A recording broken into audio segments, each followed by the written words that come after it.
Okay, Chapter 1, Management of Information Systems. In this unit, we will be looking at business-driven MIS. This will be the first part. In there, we're looking at competing in the information age, what makes up the information age, data versus information, and so forth.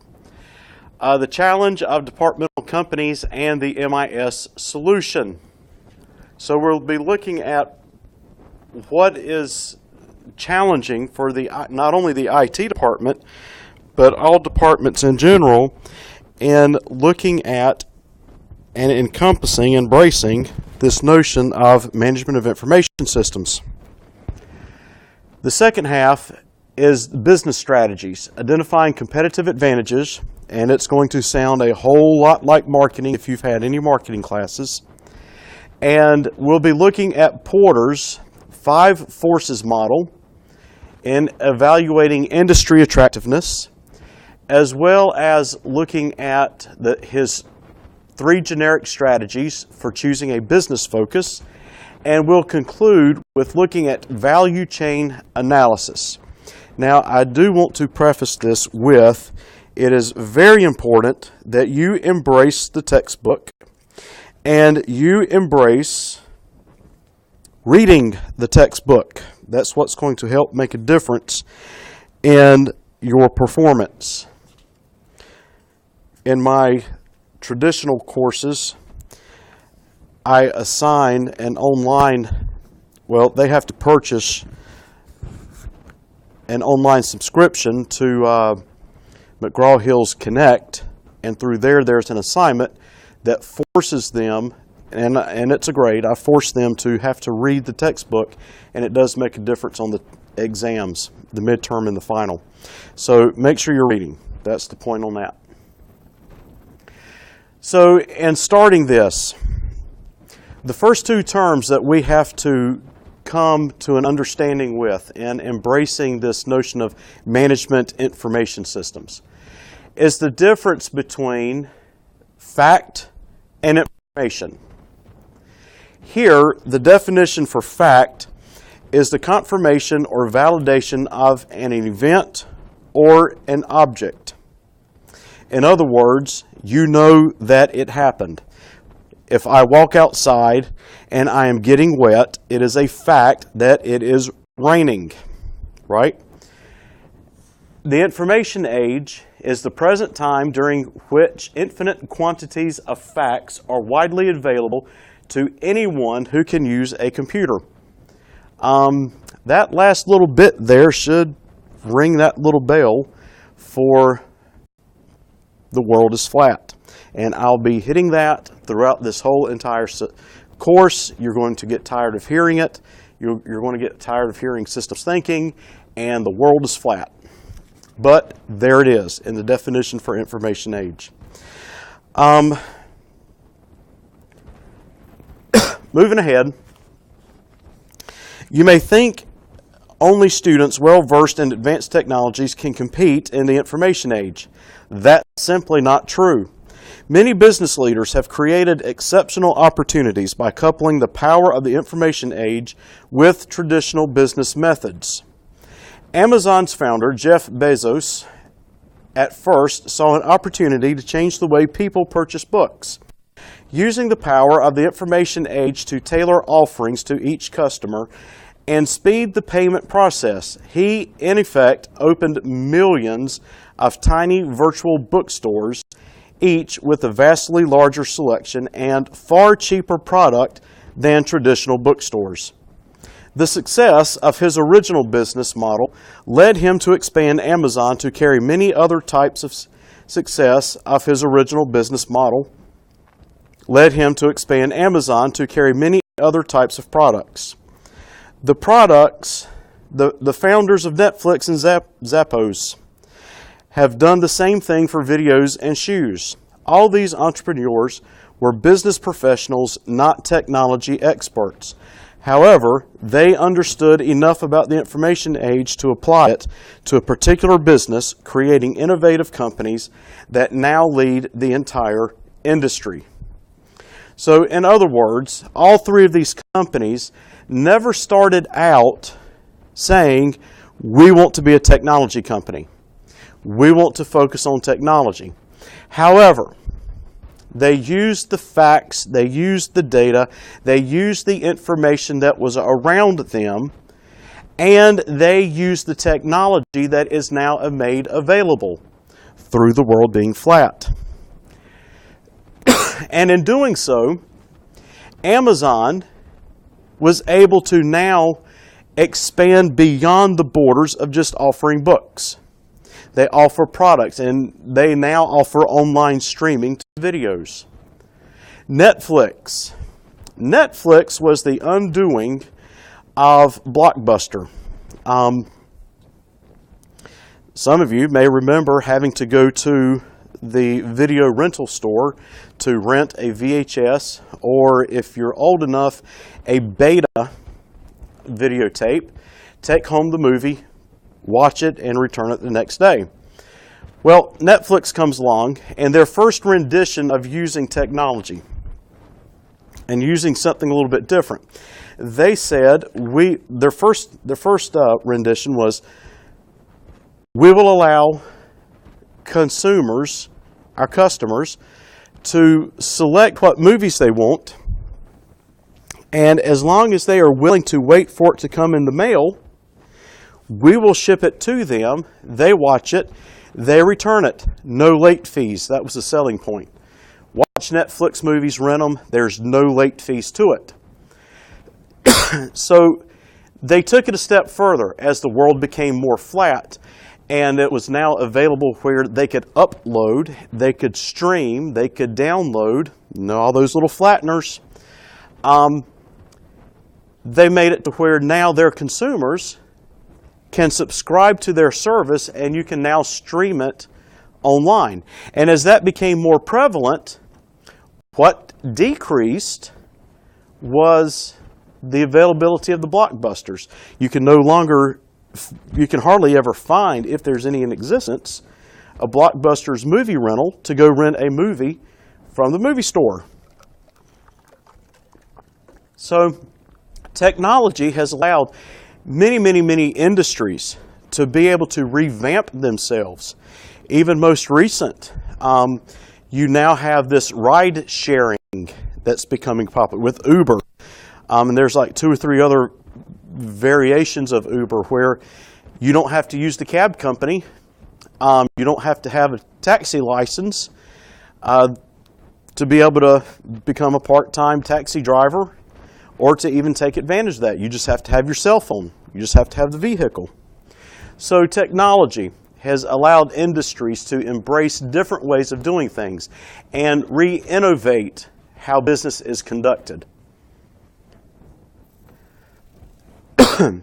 Core drivers of the information age. The primary goal of this course is to arm you students with the knowledge you need to compete in the information age. Understanding data, information, business intelligence, that's a big industry. And knowledge are the core drivers of the information age. When discussing MIS, it is important to understand the difference between data and information. Now think for a minute. Look around and think or observe your environment that you're currently sitting in, and see if you can note how many pieces of data just reside around you in the room that you're going through this course in. You might be listening to this at work while you're working, just so you can get past this checkpoint to go on to your assignments, right? But look around your workplace if this is where you're doing and what you're doing. You might be letting this play while you're sitting in another classroom in another course, and again, for the purpose of getting past the lecture to get into the assignments so you can get the assignments done. But even within that classroom, look around at the pieces of data. Even something as simple as looking in the mirror contains many pieces of data, such as your hair color, such as your eye color, such as your skin color, your height, your weight, everything around us, everything that our senses take in become data.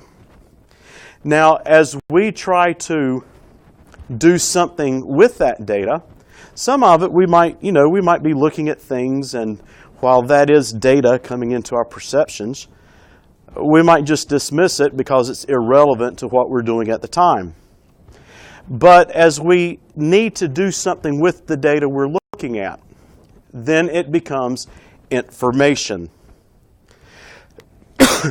For example, I might be looking for my wife in a crowd, and I know that she might be short. I know that she might be wearing a pink shirt. I know that she has brown hair. Those are pieces of data. Another piece of data might be the color of socks she's wearing. And that's irrelevant to me. That's not going to help me achieve my goal of finding her in a crowd. So I can mentally just dismiss that little piece of data. And that's what people and that's what managers do all the time as they're processing data within their companies to make decisions. Some of it at that moment is relevant, some of it is not. And so it just gets put to the side for use of a later day. But that which is relevant, the shirt color, the hair color, I'm using that and comparing it to everything that I see in front of me so that I can mentally make a match and go, there's my wife. I need to go find her. I need to go to where she's at. So information. And in that example that I gave, that also spills over to business intelligence. That's making a decision based on the interpretation of the information. And in something as simplistic as finding my wife in a crowd, that is making a business intelligence type of a decision based on the information. Managers might be looking at, hours put in on a project. And they may know that the deadline is coming up. And they see how many hours is left on the project to complete. Well, with that data, they compile information. Information such as total number of hours left to complete, total number of working hours by the employees on the project. And the business intelligence part says, okay, I'm going to fall short. I'm going to possibly miss the deadline. I need to add 2 or 3 more people to the mix to get this project done.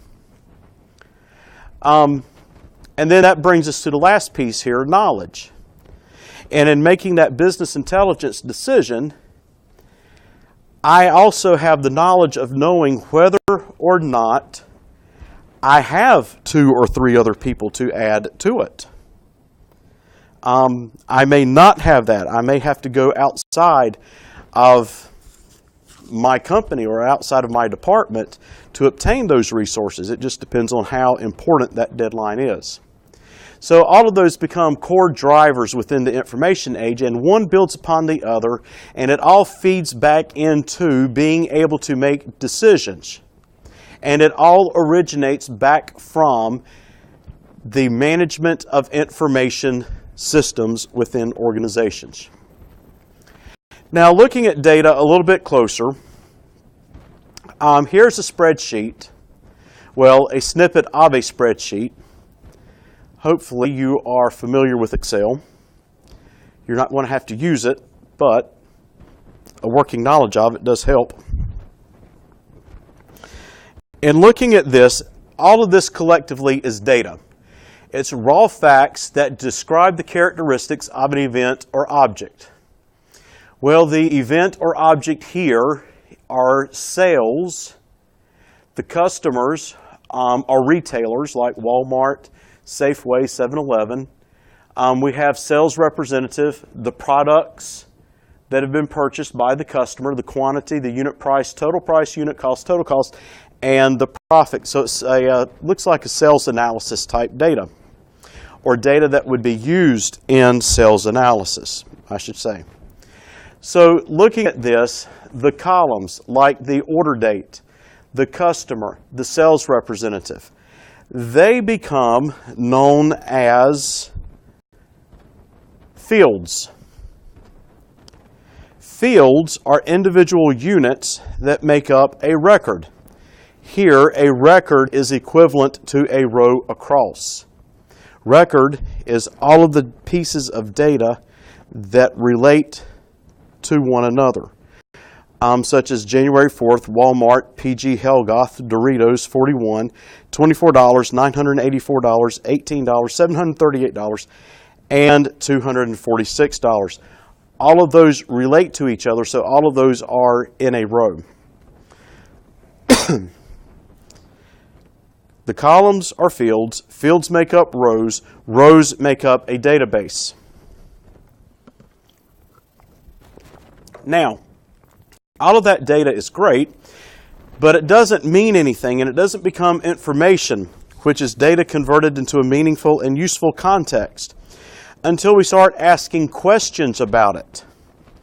And when you start asking questions and then using your data to answer those questions, then it becomes information. Such as, who is Tony's best customer for total sales? Well, we can look back at the chart, we can total up the sales, and we can come to the conclusion that it's Walmart because their sales total, or the profit totals, $560,000.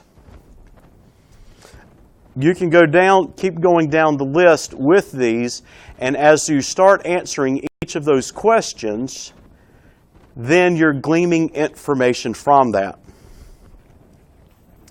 Now, business intelligence becomes information collected from multiple sources such as suppliers, customers, competitors, partners, and industries that analyze patterns, trends, and relationships for strategic decision making. So business intelligence pulls together information from multiple sources in order to create and analyze patterns, trends, and relationships in order for that manager to be able to make a decision. Business intelligence manipulates multiple variables and in some cases even hundreds of variables such as interest rates, weather conditions, and gas prices.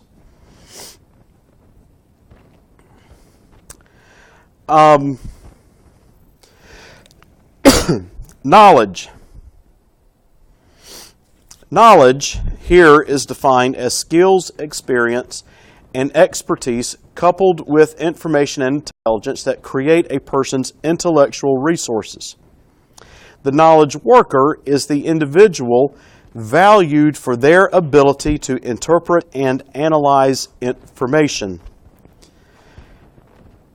A more popular term for this are data scientists. That is a big money career path for anyone that has a knack for data analysis and interpreting data. Imagine that Tony analyzes his data and finds his weakest sales representative for this period is Craig Schultz.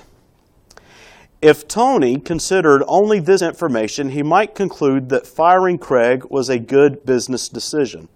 However, because Tony has knowledge about how the company operates, he knows Craig has been out of medical leave for several weeks.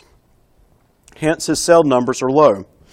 Without this additional knowledge, Tony might have executed a bad business decision, delivered a negative message to the other employees, and sent his best sales representatives out to look for other jobs. Knowledge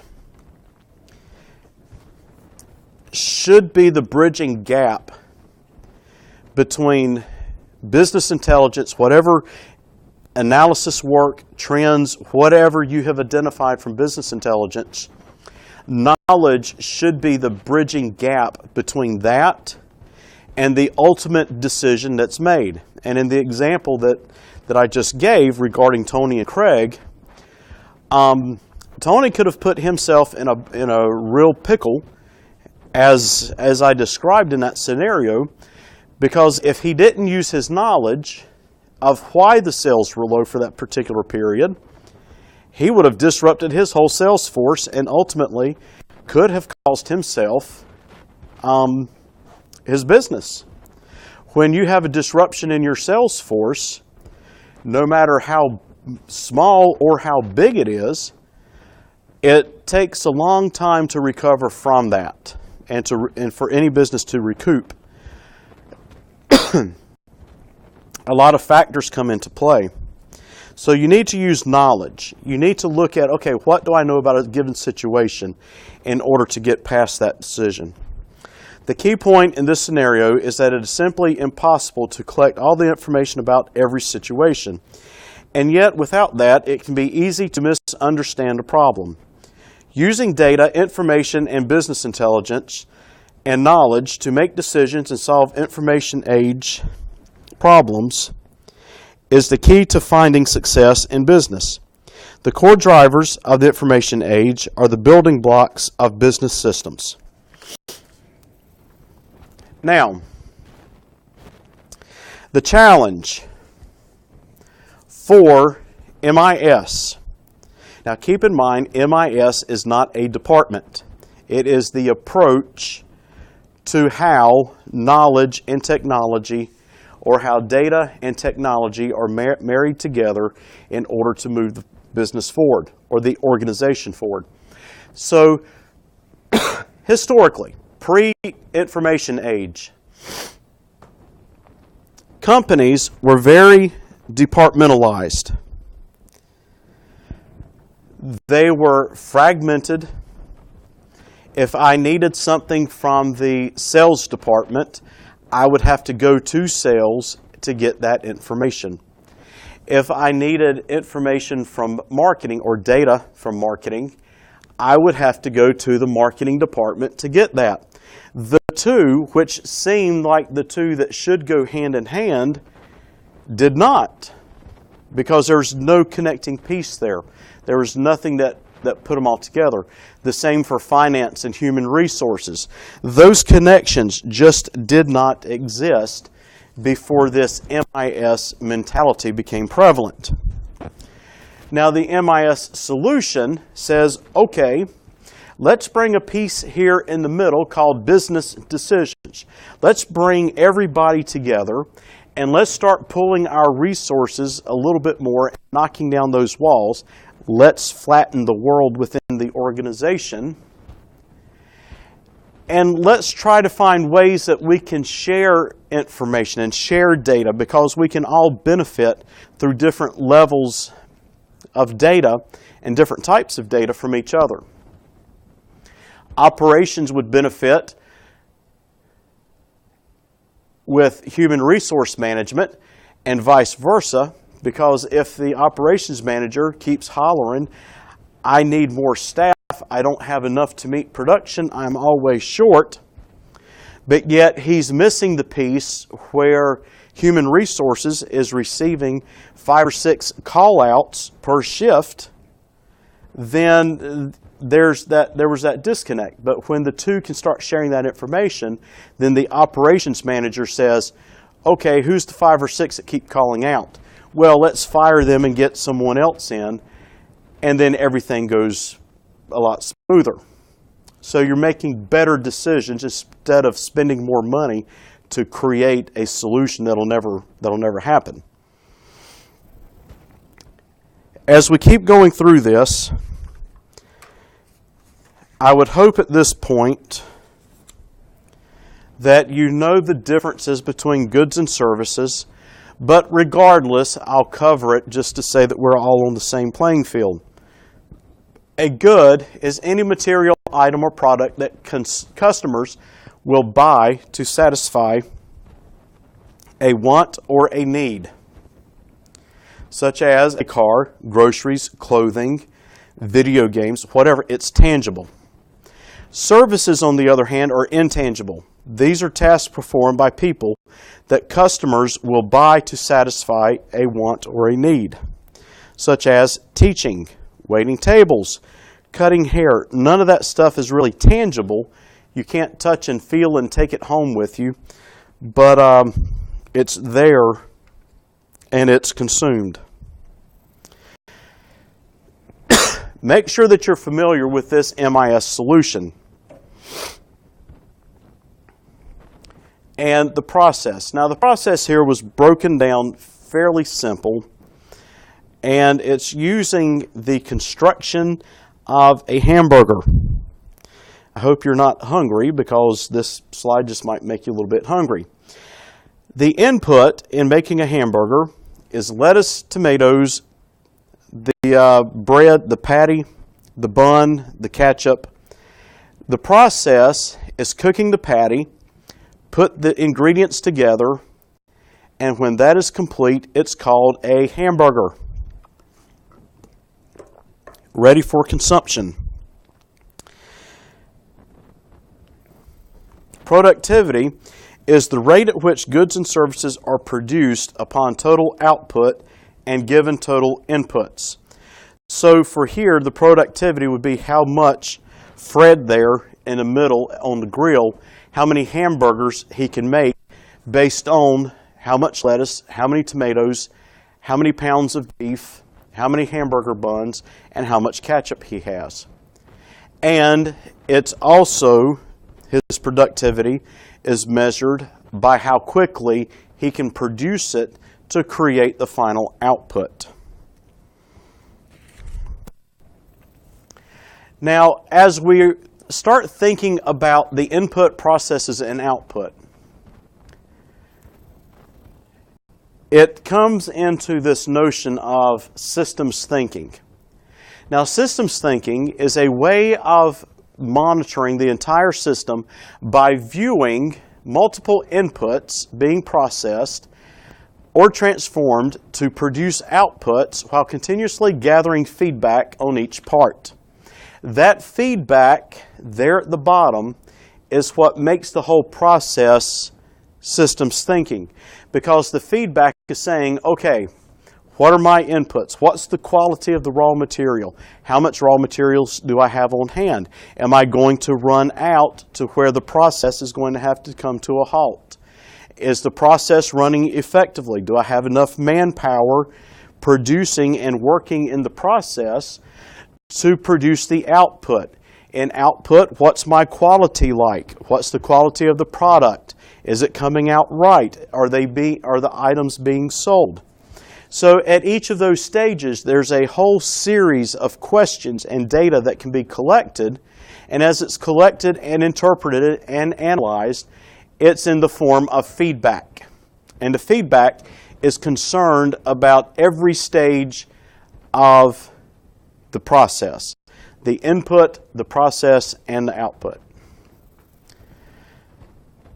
Now, management of information systems. We've gone quite a bit, and for a class to be called MIS, Management of Information Systems, we've yet to define it. So here's its definition. Management of Information Systems is a business function, like accounting and human resources, which moves information about people, products, and processes across the company to facilitate decision-making and problem-solving. MIS is not a technology. MIS is a business function. Most organizations have a department that is responsible for performing the MIS function. In other words, the department is responsible for ensuring that all of the other departments come back together and they're all communicating and having and interacting, and the connections are made and everything is functioning. The MIS department, roles and responsibilities, you need to make sure you're familiar with these acronyms as well as the definitions. The Chief Information Officer oversees all uses of IT and ensures the strategic alignment of IT with business goals and objectives. The Chief Knowledge Officer, CKO, is responsible for collecting, maintaining, and distributing the organization's knowledge. Knowledge management is a big, big buzzword in many of the larger companies. Chief Privacy Officer, the CPO, responsible for ensuring the ethical and legal use of information. Moving ahead, the Chief Security Officer, the CSO, responsible for ensuring the security of IT, and then the CTO, Chief Technical Officer, is responsible for ensuring the throughput, speed, accuracy, availability, and reliability of IT. Oftentimes, many of these roles get rolled up into two people. The Chief Technical Officer, or whomever the head is for the IT department, and then the Chief Network Administrator. And often between those two, these duties get split out by nature of the role.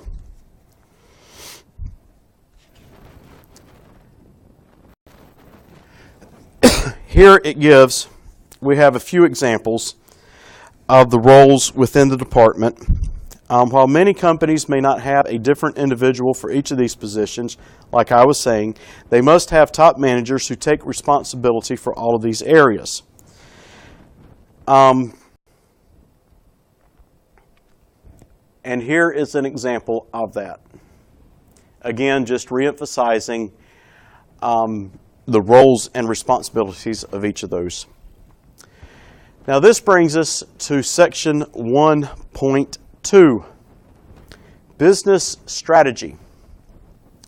Business strategy, here we're going to explain competitive advantages, identify the 4 key areas of a SWOT analysis, describe Porter's 5 forces model and explain each of the 5 forces, compare Porter's 3 generic strategies, and demonstrate how a company can add value by using Porter's value chain analysis. Now, as we go through this second part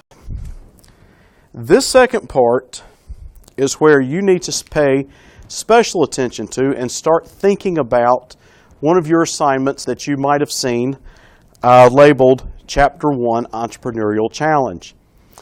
Also from the syllabus, you see that the entrepreneurial challenges are a considerable percentage of your grade. At the end of each chapter, you'll be given you will have to create a business, and I'll get more into this in a section explaining what I'm looking for in this.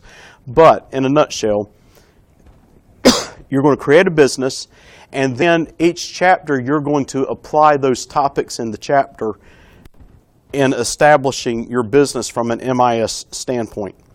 Chapter 1, the emphasis on the writing and research for it centers around this second half of the unit.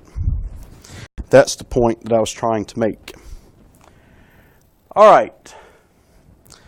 On a hot summer day in 1831, several dozen farmers and hired laborers gathered in a wheat field in Virginia to watch a horse-drawn wood and iron device mow down rows and rows of golden wheat.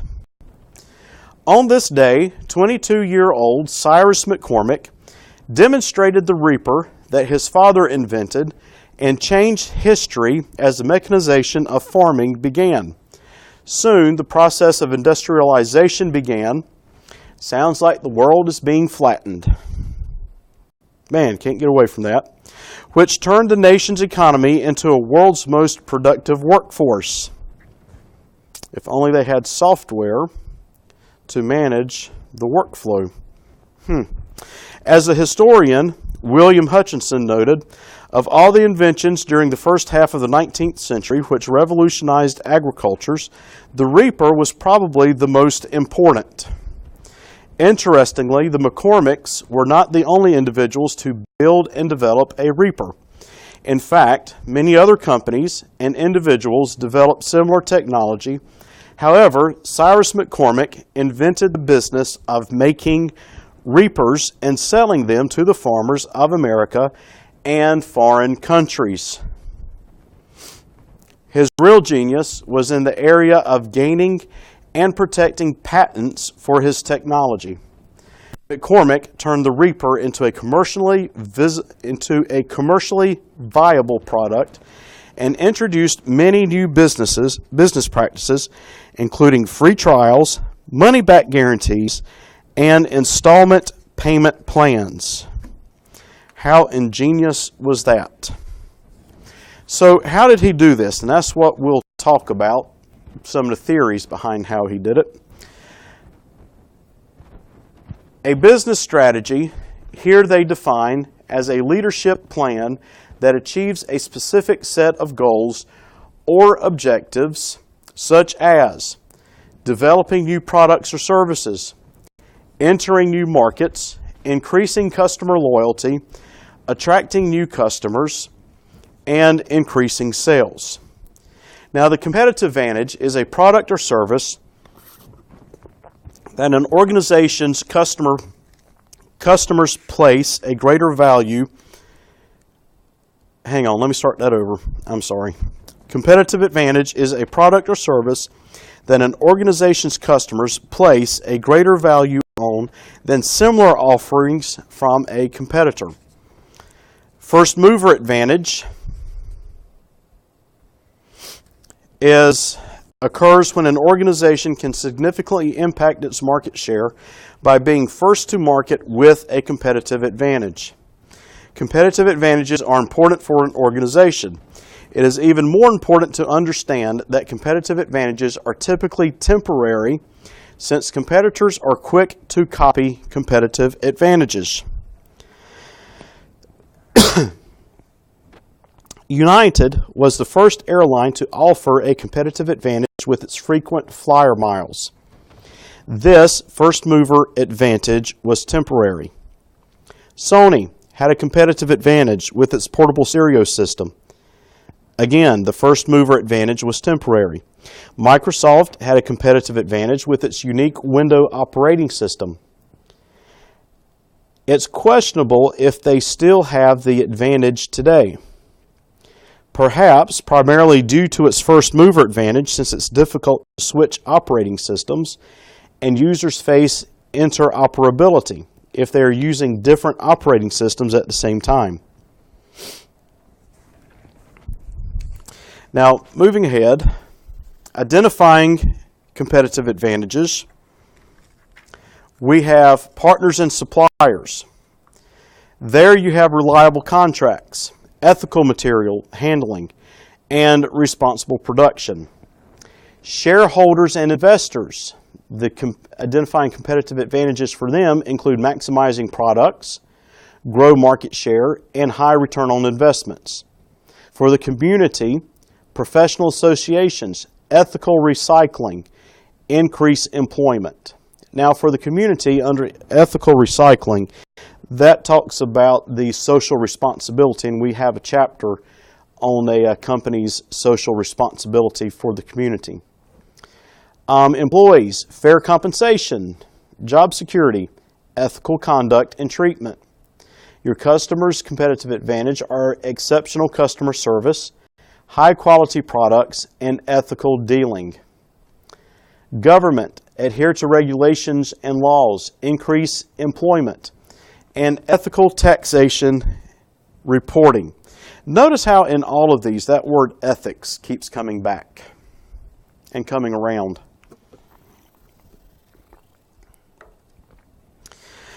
Here, again, is the definition for competitive advantage and first mover advantage. Competitive advantage is a product or service that an organization customers place a greater value on than similar offerings. And then first mover advantage occurs when an organization can significantly impact its market share by being first to market with a competitive advantage. Make sure you know those definitions. Now, the SWOT analysis. When we're looking at and identifying competitive advantages, 4 tools come into play. And again, this is what your entrepreneurial challenge is going to be built around. The first is a SWOT analysis, where you're going to evaluate the project's position. The second is the 5 forces model. Michael Porter came up with the 5 forces model and the 3 strategic strategies. 5 forces: evaluate the industry's attractiveness. The 3 generic strategies: chooses business focus. And then last, a value chain analysis where executes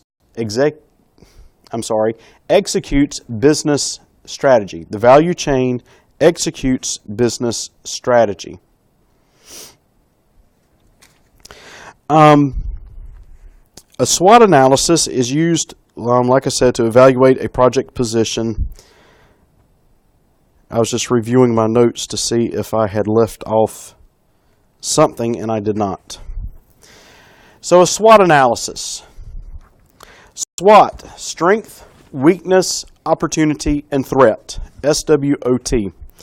It evaluates an organization's strengths, weaknesses, opportunities, and threats to identify significant influences that work for or against business strategies.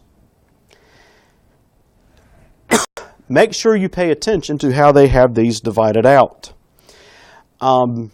Strengths and weaknesses focus on internal strengths, internal weaknesses. What is internal to the organization? Opportunities and threats focus on what's external to the organization. Internally, strengths include core competencies. What's the skill level of your employees? Market leaders, cost advantages, and excellent management. Weaknesses could be lack of strategic direction, obsolete technologies, lack of managerial talent, outdated product line. Externally, an opportunity is an expanded product line. Can we create more? Can we change the product? Can we add other products to the product offering? Increase in demand, new markets, and new regulations. A threat is a new entrant, competition. Substitute products, shrinking markets, costly regulatory requirements. So when you're going through your work and you're going through working on your entrepreneurial challenge, you're going to need to carefully consider what your business is that you're creating and what are, now granted, your business is not fully functional or even in existence, but you would have to evaluate and kind of second guess what some of those would be for that. Feel free to do research on other businesses similar to your business idea to see if you can find out what some of their strengths, weaknesses, opportunities, and threats are. But be sure you give credit where credit is due. All credit should be cited APA format. The second tool, the 5 forces model. Porter's 5 forces is an easy framework to understand, and it offers a quick way to analyze a market. The 5 forces, we're going to start with threat of substitute products or services. Let's see. Nope, looks like we're going to start with buyer power.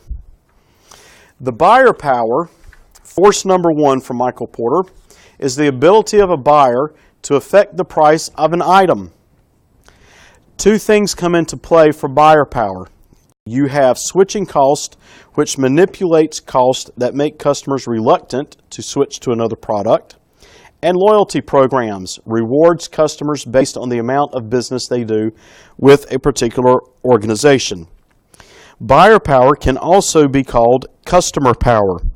Calling buyer power customer power sometimes helps you to understand the difference between buyer power and supplier power.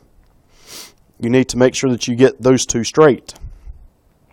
To reduce buyer power and create a competitive advantage, an organization must make it more attractive for customers to buy from them than their competition. So why should I buy the Campbell's soup from Food Lion rather than Harris Teeter? That comes into buyer power. One of the best IT-based examples is the loyalty programs that many organizations offer, such as the MVP card with Food Lion, such as the Vic card, such as the any other card from any other retailer, because almost every retailer now has some form of a member's card for you to scan, collect points, or whatever. Now, supplier power, the supplier's ability to influence the prices they charge for supplies. The supply chain consists of all parties involved in the procurement of a product or raw material. So for supplier power, the supplier who provides you with the rare container that you ship your product in, that you can't find in any other places, that supplier power is going to be high. And they're going to be able to charge a higher price for that specialized container, simply because you don't have many other choices to go to purchase that, and you need it in order to ship your product. Now, when it's something like you're buying janitorial supplies for your staff to clean the facility, you can buy janitorial supplies from almost anywhere. So the supplier power there would be low, meaning that they will charge a lower price for those items.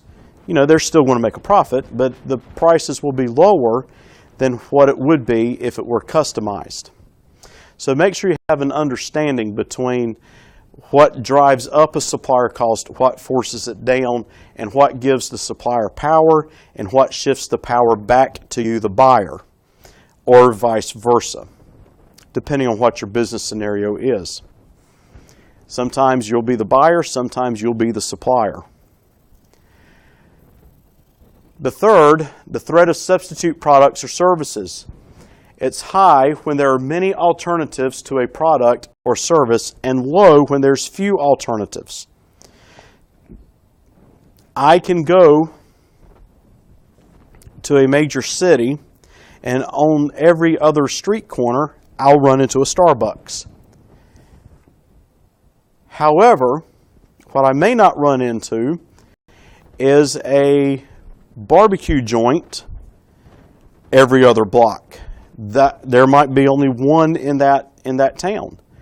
So the threat of substitutes, if I want barbecue, is going to be low. If I want coffee, the threat of substitute for the Starbucks would be high, because I have many different coffee shops to choose from. The next is threat of new entrants. It's high when it's easy for a new competitor to enter a market, and low when there are significant entry barriers. So the threat. If I am trying to sell lemonade on the corner in my neighborhood, the threat of a new entrant in my market is going to be high, because it'll be just as easy for little Sally to say, hey, that's a good idea. Let me go and set up me a lemonade stand. I bet I, being a little 10-year-old girl named Sally, can get more sales than that 42-year-old man trying to sell lemonade. So again, a little competitive advantage there, right? So the threat of new entrants is high for that. It would be low if I were selling cotton candy on the side of the street in my neighborhood, because it's not so easy for everyone to get their hands on a cotton candy machine. An entry barrier is a feature of a product or service that customers have come to expect, and entering competitors must offer the same for survival. So if you're coming new as a new entrant, and you're going to be someone's competition, you need to make sure that you at least meet their standards if you have a hope of surviving. Then last, the rivalry among existing competitors. Rivalry among existing competitors is high when competition is fierce in a market, and low when competitors are more complacent. Product differentiation occurs when a company develops unique differences in its products or services with the intent to influence demand. Henry Luce founded Time magazine in 1923 and Fortune magazine in 1929. Luce decided to create a ranking of America's top 500 companies called the Fortune 500. The Fortune 500 has served as the corporate benchmark for the 20th century, as well as being a clever marketing tactic for the magazine.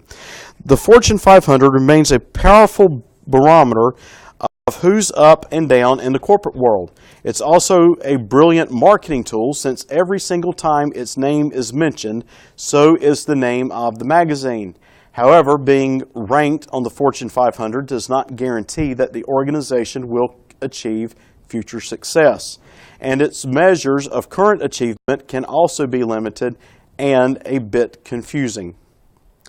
Businessweek created a similar ranking by introducing its biannual ranking of business schools. The issue routinely outsells all other issues of the magazine in the year.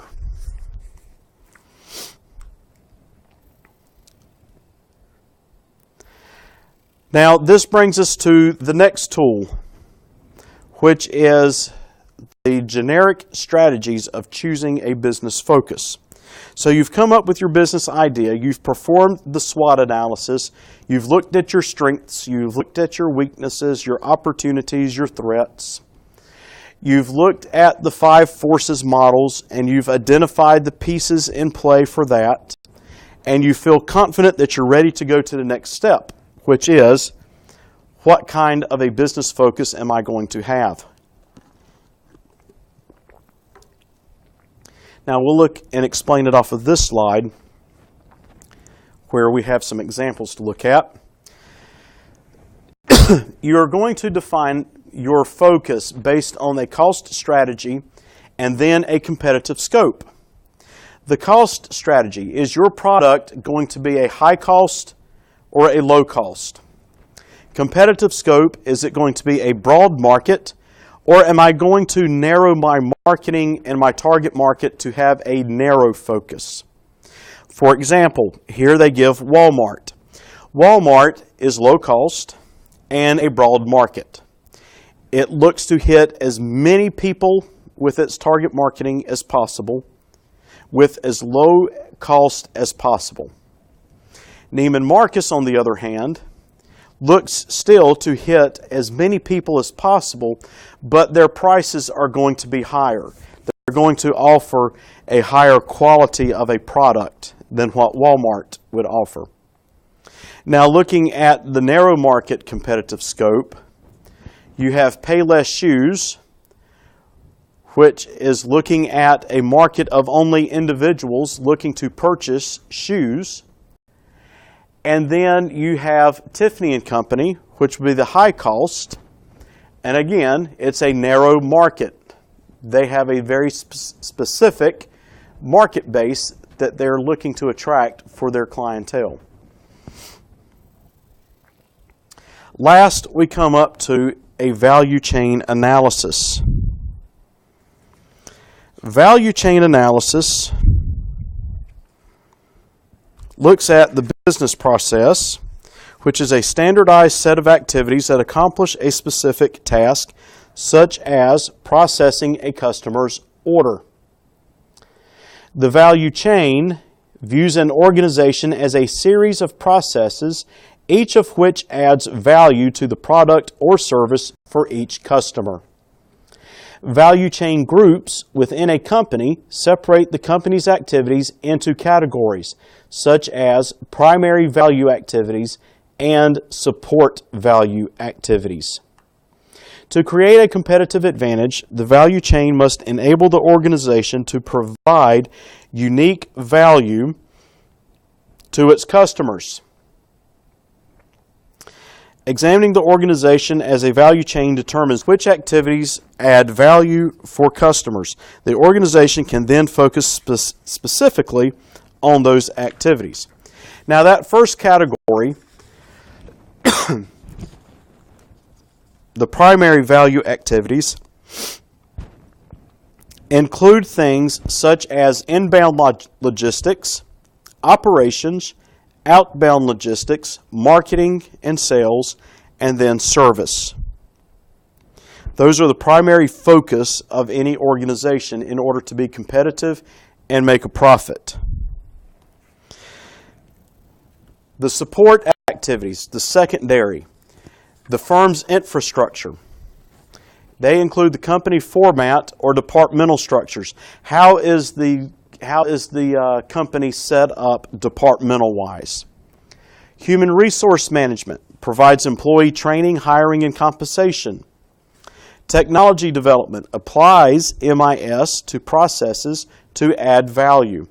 And then last, procurement. They purchase inputs such as raw materials, resources, equipment, and supplies in order for operations to do what needs to be done.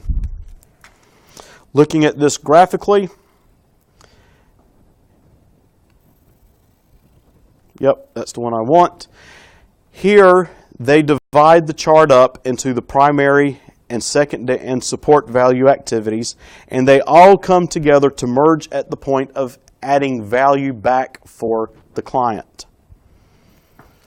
Here is just another rendition of that, except for here, they've added and superimposed on this the Porter's Five Forces model to show how this would correlate with the Five Forces model.